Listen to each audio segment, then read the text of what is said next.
സംസ്ഥാനത്തെ ക്ഷേമ പെൻഷൻ ഗുണഭോക്താക്കൾക്ക് സന്തോഷ വാർത്ത.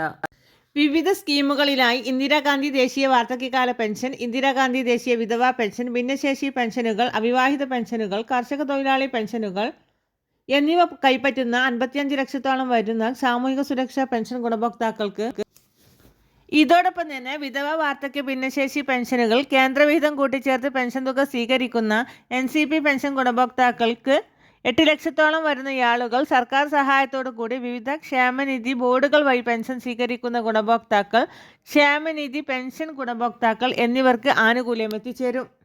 മാർച്ച് മാസം മുതൽ പെൻഷൻ തുക ക്രമീകരിക്കുന്നതിൻ്റെ ഭാഗമായി തദ്ദേശ തലത്തിലെ ധനകാര്യ സ്ക്വാഡുകളുടെ പരിശോധന കർശനമാക്കുന്ന സാഹചര്യത്തിലാണ് പുതിയ പെൻഷൻ തുകയുടെ വിതരണം പ്രഖ്യാപിച്ചത്.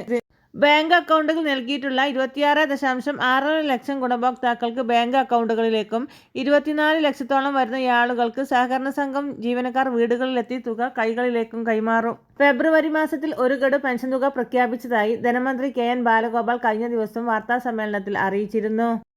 ഇതിന് പിന്നാലെയായിരുന്നു കഴിഞ്ഞ ദിവസങ്ങളിൽ 832 കോടി രൂപ അനുവദിച്ചുകൊണ്ട് അറിയിപ്പും പുറത്തുവിട്ടത്. പെൻഷനും മറ്റു ആനുകൂല്യങ്ങളും വിതരണം ചെയ്യുന്നതിലേക്കായി 1920 കോടി രൂപയും കൂടി സംസ്ഥാനം കടമെടുക്കുന്നു. കടപ്പത്രം പുറപ്പെടുവിപ്പിക്കുന്നതിനായി ഉള്ള ലേലം ഫെബ്രുവരി 25 ചൊവ്വാഴ്ച റിസർവ് ബാങ്കിന്റെ മുംബൈ ഫോർട്ട് ഓഫീസിൽ ഈക്ബർ പോർട്ടൽ വഴി നടക്കുമെന്ന് ധനമന്ത്രി KN ബാലഗോപാൽ അറിയിച്ചു. ഇതോടെ ഈ സാമ്പത്തിക വർഷത്തെ കടമെടുപ്പ് 40,920 കോടിയായി. ക്ഷേമ പെൻഷൻ 3 മാസത്തിലെ തുക നിലവിൽ കുടിശ്ശികയാണ്. 4,800 രൂപ വീതം ഓരോ ക്ഷേമ പെൻഷൻ ഗുണഭോക്താവിനും ലഭിക്കാനുണ്ട്. ഏപ്രിൽ മാസം മുതൽ 2 ഗഡുക്കളായി ഇത് കൊടുത്തു തീർക്കുമെന്നാണ് ധനമന്ത്രി അറിയിച്ചിട്ടുള്ളത്. ഇതോടൊപ്പം തന്നെ സർക്കാർ ഉദ്യോഗസ്ഥർക്കും പെൻഷൻകാർക്കും ക്ഷേമബത്തയും ക്ഷേമാശ്വാസവും അടക്കം ലഭിക്കാനുള്ള നിരവധിയാണ് നിലവിൽ തടഞ്ഞു വെച്ചിട്ടുള്ളത്. 6 ഗഡു ക്ഷേമബത്തയും ക്ഷേമാശ്വാസവും കുടിശ്ശികയാണ്. കഴിഞ്ഞ പെൻഷൻ പരിഷ്കരണത്തിന്റെ 4ാം ഗഡു പെൻഷൻകാർക്ക് കൊടുക്കാൻ ഉത്തരവ് ഇറങ്ങിയെങ്കിലും പെൻഷൻകാർക്ക് ഇതുവരെയും പണം ലഭിച്ചിട്ടില്ല.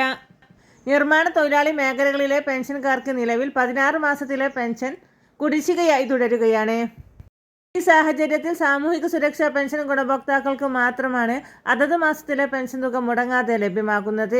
ഫെബ്രുവരി മാസത്തിലെ പെൻഷൻ തുക വരുന്ന ആഴ്ച മുതൽ വിതരണം ചെയ്യുമ്പോൾ പെൻഷൻ പട്ടിക ശുദ്ധീകരിക്കുന്നതിന്റെ ഭാഗമായി അനർഹർ എന്ന് കണ്ടെത്തുന്ന വലിയൊരു വിഭാഗം ആളുകൾ സാമൂഹിക സുരക്ഷാ പെൻഷൻ പദ്ധതിയിൽ നിന്നും പുറത്താക്കപ്പെടുമ്പോൾ സാമ്പത്തിക വർഷം മുതൽ ആരംഭിക്കുന്ന കുടിശ്ശിക വിതരണം, തനത് മാസത്തിലെ പെൻഷൻ തുക വിതരണം എന്നിവ സംസ്ഥാന സർക്കാരിന് വലിയ കുടിശ്ശികയില്ലാതെ തന്നെ കൊടുത്തു തീർക്കുവാൻ സാധിക്കും. വരും ദിവസങ്ങളിലെ പെൻഷനും മറ്റ് സർക്കാർ അറിയിപ്പുകളും നേരത്തെ തന്നെ നിങ്ങൾക്ക് എത്തുവാൻ വേണ്ടി ഈ ചാനൽ സബ്സ്ക്രൈബ് ചെയ്യുക, ഫോളോ കൂടി ചെയ്യുക.